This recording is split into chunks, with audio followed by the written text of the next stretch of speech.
안녕하세요. 예, 예, 사랑합니다. 예, 그 11월 6일 토요일 이제 마지막 거의 이제 그 향해서 이제 종착지를 향해서 저도 이제 지금 달려가고 있나 걸어가고 있나 뭐 이렇게 하고 있어요. 여러분들이 지루하시죠? 예. 왜 이렇게 왜 이렇게 기다려야 되나 할 수도 있겠는데, 예. 그래서 저는 뭐예요? 발에 동동동동동동동동동동동동동동동동동 굴리고 있다고요. 아시죠? 네. 제가 뭐 할 일 없이 그냥 이렇게 쉬엄쉬엄 하는 게 아니니까 제 딴에는 열심히 한 분 한 분 정성껏 봐드리려고 노력은 하고 있어요. 예, 보이죠? 안 보이면 안 돼요. 예. 그러면 여러분들이 한번 제 입장이 돼서 해봐요. 어떨까? 그래도 우리 정춘 어머님이 저보고 아까 뭐라 그러셨어요? 늙지 마시라. 늦지 말라고. 그럼 순간적으로 또 어떻게 생각하면 내가 그럼 늙었나? 아니요. 아니죠? 그러니까 그게 무슨 말이냐?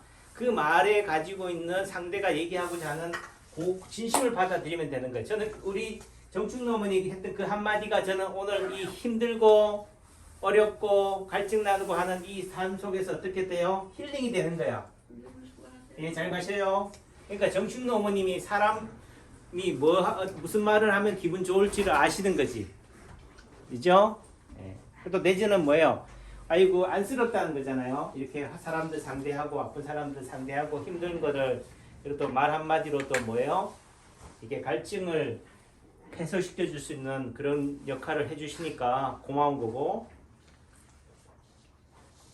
그래도 제가 가고자 하는 또는 제가 보고자 하는 그런 것들을 그래도 여러분들이 알아주니까 감사한 거죠. 그래도 세상에 살만한 거는 뭐예요? 내만 그 길을 걸어가고 있는 게 아니라는 거예요. 같이 뭐예요? 암묵적으로 지지해주고 응원해주는 분들이 있다. 또 달리 얘기하면 뭐예요? 세상에 모든 사람이 적이에요. 모든 사람이 나를 미워해. 하지만은 내가 가는 그 길에 누가 있다고요? 그림자가 있어. 그림자는 누구예요? 난 거지. 그러니까 세상에 자살한 저도 자살을 꿈꿔본 적도 있어요. 제가 중학교 때 사춘기 때 죽어버려야지. 누구 때문에? 우리 아버지 때문에. 안녕하세요. 네, 복수해야지. 그래서 아버지한테 복수하는 방법이 뭐예요? 나를 죽이는 거야. 지나고 나면 철부지 없다 하지만은 삶을 살아오면서요. 그런 자살의 충동을 한 번쯤이라도 느껴보지 않은 사람은 진짜 성공한 사람이 아닌 거지. 실패를 경험해보지 않은 사람은요. 성공했다라고 말할 수가 없어요. 아파보지 않은 사람이 진짜 아픔을 이해할 수 있을까요? 없어요. 의사가 정말 환우들의 아픔을 이해하지 못하고 의사의 길을 걸어간다? 그 사람은 거짓된 의사란 얘기지. 그럼 내가 아파봐야지 의대나 한의대 들어갈 수 있는 자격 요건이 수능의 몇 점이 아니라 내가 죽을 고비를 넘겨보고 자살의 충동을 느껴봐야지만이 되는 조건이 있어야 돼요. 그게 아니다. 그래도 뭐요? 지금 당장은 그런 걸 이해하지 못한다 하더라도 어느 순간 인생을 살아가면서 뭐요?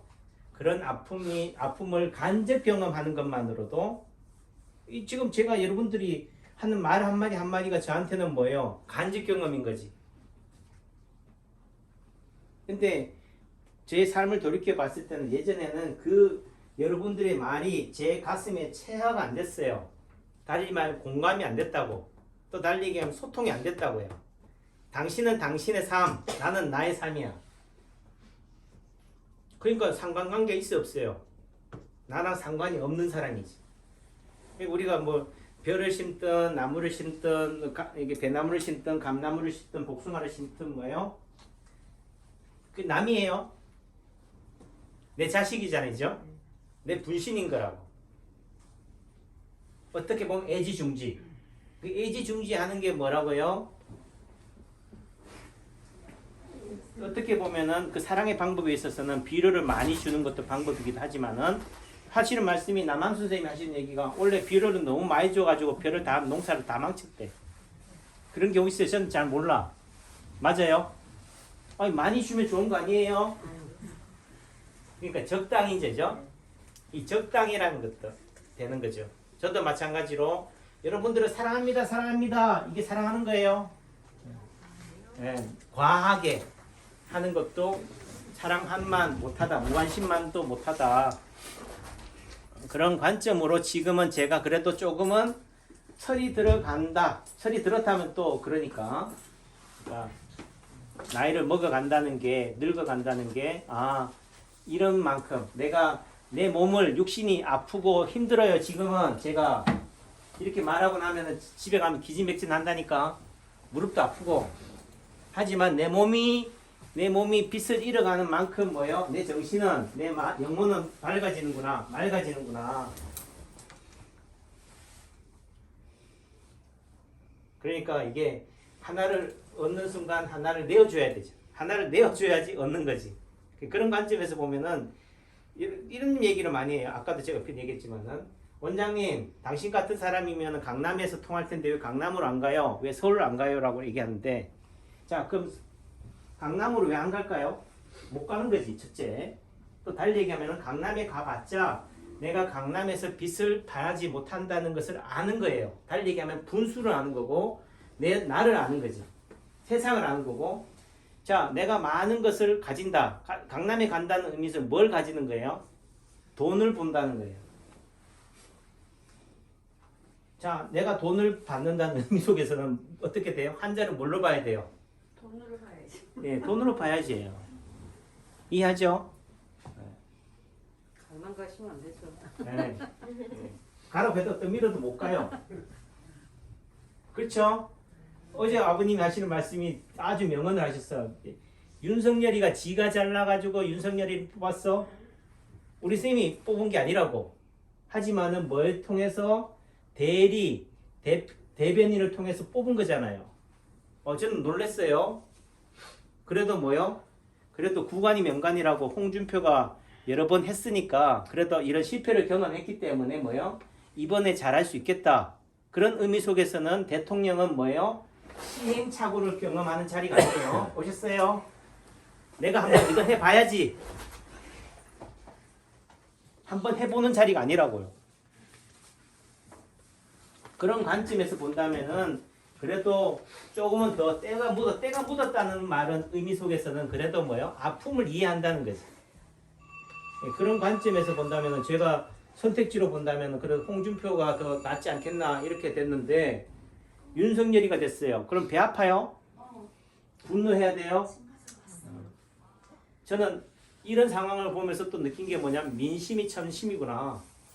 국민이 우매하고 몽매하다라고 하지만은 결정적인 때는 뭐요? 그걸 표심으로 민심으로 선거를 판을 막 엎어버리는 거지. 우리가 얘기하면 뭐 11.6이다 또는 뭐 5.18이다 내지 12.12다 뭐다 하지만은요 그 시대의 시대 정신은 그거였던 거예요.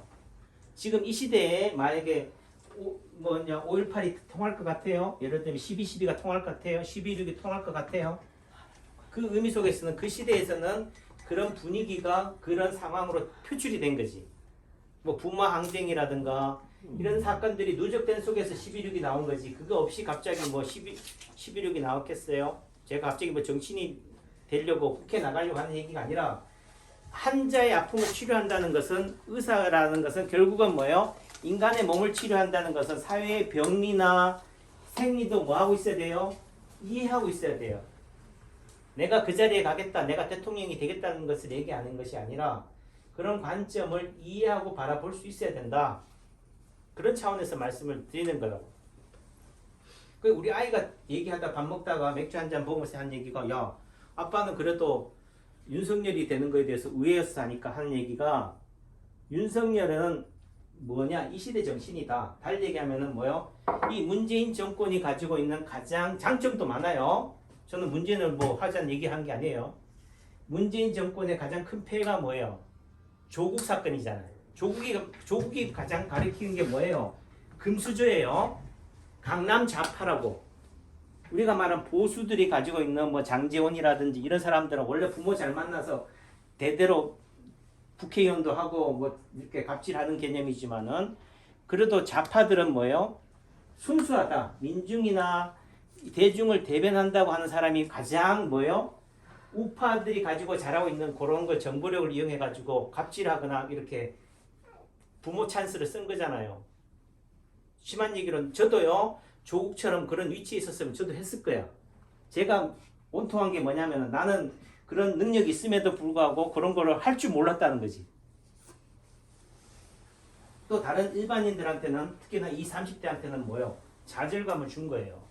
야, 내가 열심히 노력 안 해도 말 그대로 자소서만 잘 쓰면은 되는구나. 이런 절망감을 준 거예요. 이런 그런 것을 가장 한 게 뭐예요? 검찰총장으로 있으면서 윤석열이 파헤친 거잖아. 뭐 그 전에 지난 정권에 대한 부분이 있더라도 어떻든 간에 그 조국 사건으로 인해서 어떻게 돼요? 척결의 대상으로 좀 표현이 공정의 대상으로 삼았다가 어떻게 돼요? 가장 이 문재인 정권으로 하여금 희생양이 된 거잖아요. 희생양의 대변인, 내가 이 정권에서 지금 부동산이든 뭐든 이렇게 못 살게 되고 힘들고 어려운 것들의 대변인이 누구라고요? 윤석열인 거예요. 홍준표가 뭐 문재인 정권으로부터 핍박을 받았어요? 아니잖아요. 내가 힘들고 어려운 부분들을 누가?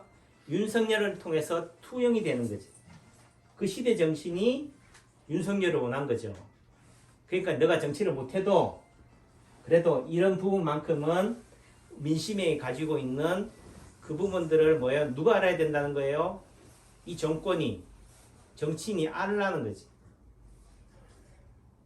그래서 뭐 윤석열은 좋고 이재명은 나쁘고 문재인은 나쁘고 이거는 나쁘다 이 얘기를 하자는 게 아니에요. 그러니까 어떤 현상, 여러분들이 예를 들면 어떤 아픔이 있다. 내가 체했다. 이 체했다는 것이 뭐예요? 아이고 이게 문제가 있다가 아니에요. 여러분들의 몸에 어떤 한쪽의 불균형을 뭐예요? 맞추려고 하는 노력이라고. 문재인 정권이 가지고 있는 장점도 많지만 그 단점이나 그 부작용을 뭐예요? 반발이 그 반대편이 뭐라고요? 이런 윤석열 효과로 나타나는 거죠.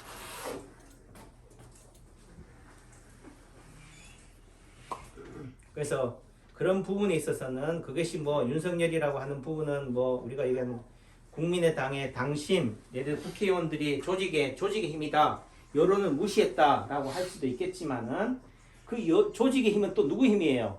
그 조직을 누가 뽑았어요? 국회의원을 누가 뽑았어요? 여러분들이 뽑았다고. 여론은 다르고 우리 국민의 뜻을 반영하고 있고 당원의 힘은 우리 국민의 힘이 아니다라고 착각할 필요 없다니까. 그 국회의원이 누구 바라보고 정치를 하는 거예요? 본인의 이득이 아닌 거죠. 윤석열이를 보고 그게 붙는 게 아니잖아요. 결국은 다음에 국회의원을 누가 뽑는다고? 여러분이 뽑는다고. 그러니까 여러분들의 의견을 제대로 투영을 하고 반영을 못했다면 뭐 여러분들이 선거를 통해서 뭐 하면 돼요? 국회의원을 가르거나 지방자치단체장을 가르거나 대통령을 갈아버리면 되는 거지. 그걸 하지 않으면서 뭐 어떠니 저떠니 할 필요는 없는 거다. 참여하지 않는데 말로만 하는 것은 공연불이잖아요. 그죠? 가사에 집 빼달래요. 네.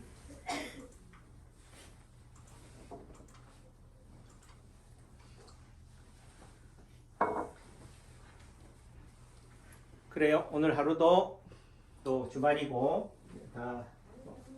그래도 이 귀한 시간 할애하셔서 여러분들이 저한테 왔다는 것은 그래도 뭐요?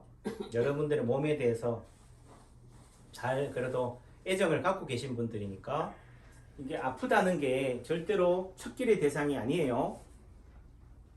도려내야 될 대상이 아닌 거예요. 한 분은 여러분들의 아픔을 뭐 하고 있다? 나눠지고 있다. 이 그림자는 뭐예요? 나의 어둠이 아니에요. 나의 밝음과 공존하고 있다. 내가 잘 나갈 때 뭐요? 이 그림자를 보면서 자성하라, 겸손하라는 의미예요. 내가 아픔이 왔다는 말의 의미는 내가 잘 나가고 있다는 거지. 잘 나가고 있으니까 뭐예요? 브레이크를 걸어주는 거라고. 그래서 좋은 차는 뭐예요? 200km, 300km를 질주하는 차가 아닌 거고 뭐예요? 브레이크가 잘 밟히는 거예요. 전복되지 않고. 그래서 통증이라는 것은 내 삶을 전복시키지 않는 거다. 균형을 맞추고 있는 거다. 이런 관점으로 바라본다면은 우리 삶이 조금은 더 희망적이지 않을까. 희망의 배팅을 걸어야 된다.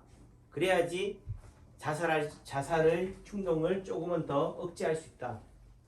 근데 그래 우리가 자살할 힘이 있으면 뭐 하면 돼요? 살아내야지.